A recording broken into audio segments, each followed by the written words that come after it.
Hello, my name is Dida, and the project I want to present you today is called Born in Lebanon. This project is based on my personal life story. I've been adopted from Lebanon to Switzerland in 1984. I've been looking for my life story, for the truth, for many years. At the age of 16, I asked my adoptive parents why I've been adopted, why from Lebanon, why I've been separated from my family, and who are my parents, my biological parents. They answered, well, you come from a country of war. Probably your mother was a very poor lady. And we are extremely sorry, but we don't have other information. At this age, I was quite frustrated because actually what I was looking for was to know on which date I was born, the real one, so that I can also do my horoscopes with my friends. No, that was not possible. I also wanted to know if I have some genetical disease. Each time you go to the doctor and they ask you the question, and you have to repeat and repeat that you just don't know. I wanted to know if I had a name when I was born. I was supposed to continue my life without these answers. I tried, but at the age of 22, it was enough. It was impossible for me. The problem was I was not really able to see where I would go professionally and in all other fields if I was not able to respond, to answer to these very basic questions of who I am. Where do we go when we don't know from where we came from?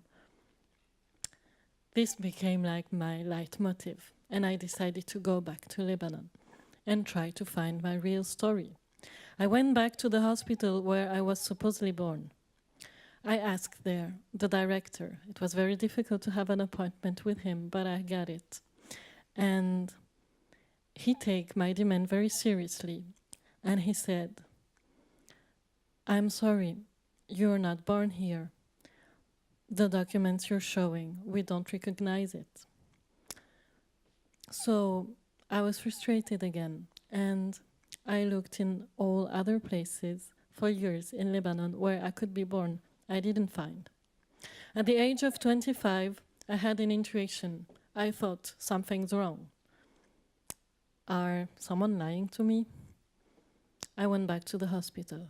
I didn't go to the authorities and the director. I went directly to the archives department and I found my document with my real birth date, the name of my mother, a name that I had when I was born too.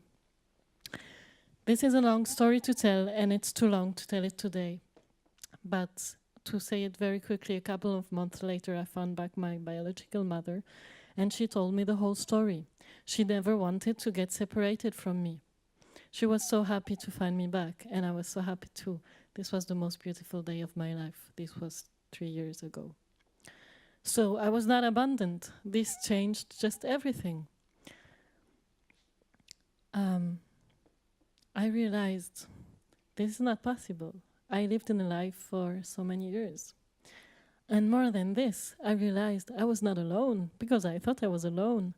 We are 10,000 persons who have been adopted to the West from Lebanon from the 60s. We are called orphans, but we're not.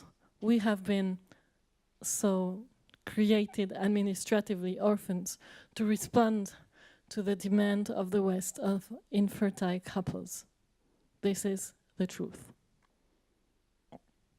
Realizing this, I decided, I felt the urge to inform the society, if not to say the world, about what has been happening and is still happening. This is important to be aware of. Born in Lebanon, wanted to be visible so that other adoptees can realize, like me, they're not alone. This is the service we offer. The other one is to sensitize the society about the subject I just told you about.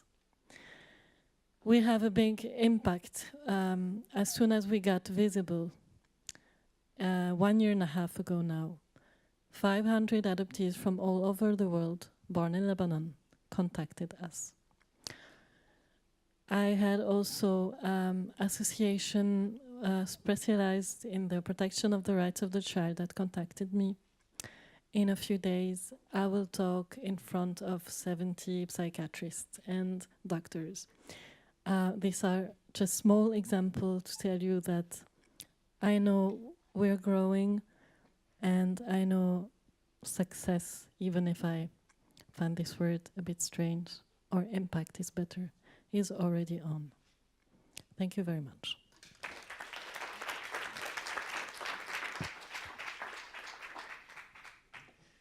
Well, thank you very much for sharing this very personal story with us and raising awareness about a large problem touching the lives of many children and young adults such as yourself. I do have a question of clarification, even though it seems very abrupt from your emotional story, so I apologize for that. When you said that the children were created for infertile couples in the West, what did you mean? I mean that this is based on a study. Someone is proving this. Actually, two things. There are not, the UN of 2006, there is a report of the UN in Lebanon, having noticed that on the 10,000 children that would have needed alternative care, not adoption, a third of them were really orphans. This means the 10,000 children do have parents. They just need support in alternative care programs. The problem is adoption, inter-country adoption, became the first alternative care they offer to these children, so it can respond to the demand of the West that was bigger than what we call orphans in the Middle Eastern countries and other countries.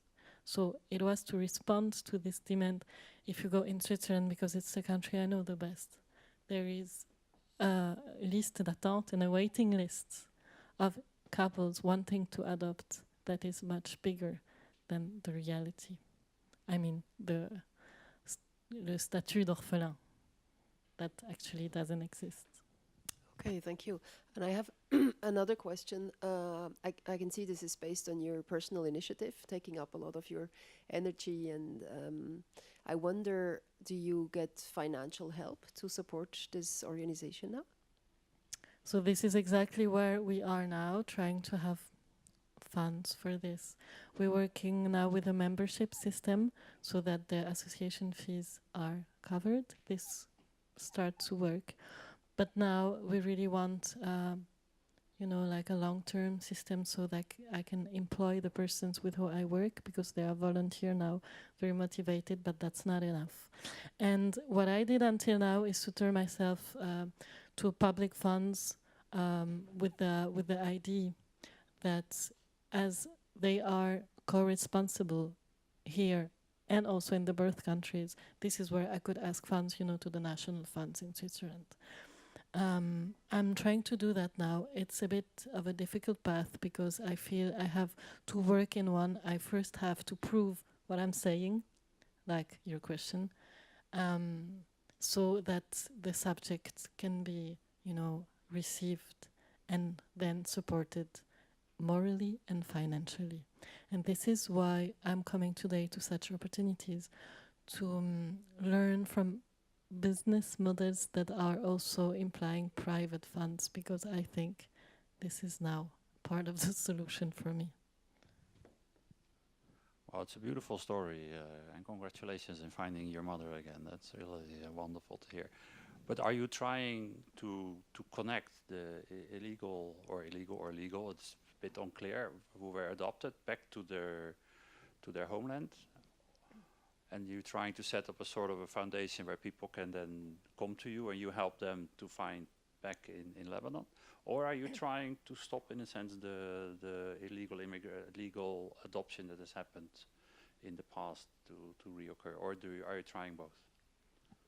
Trying both.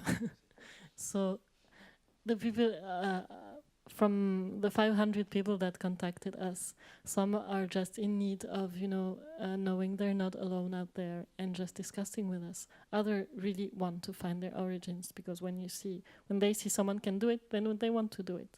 So yes, we do assist them in finding their origins, and this is a big part of the work of the association. So they send their documents and we analyze them, and now we got trained to know what's true, what's not true, and where to go. And we have partnerships in Lebanon with persons on the ground that are accompanying them when they're there. Now there is someone there, and we're just following her actions. We are empowering them to do the work. We don't do it for them. This is important. And yes, of course, we do this sensitizing work, the awareness work is, of course, to prevent these things from happening. A lot of adoptive parents now are contacting us too, because they want to know, if they want to adopt, what they have to pay attention to, and they also want to know, if they also already adopted, how they can be helped in this process of answering their children. Thank you. I was wondering, have you had any discussions with the Swiss authorities? And also, I was just thinking, there is to a certain extent a Lebanese diaspora in Switzerland. And I was wondering, in terms of, is this a topic that might be sensitive to them? Have you approached them?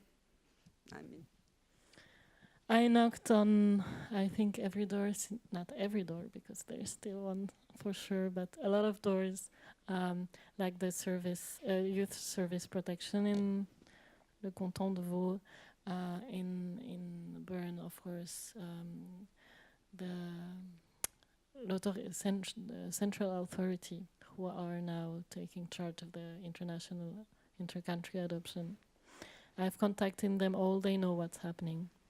They are ready to cooperate, but they don't know how, because I'm informing them of something new. So this is where I am now, and this is why I think it's very important to keep informing so that a business can, Second question was the Lebanese diaspora. Of course, we've tried, and there's a lot of association in Geneva.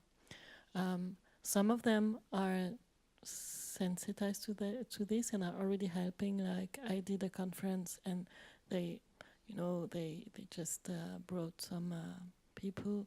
They shared their contacts. They brought the food for free, things like this.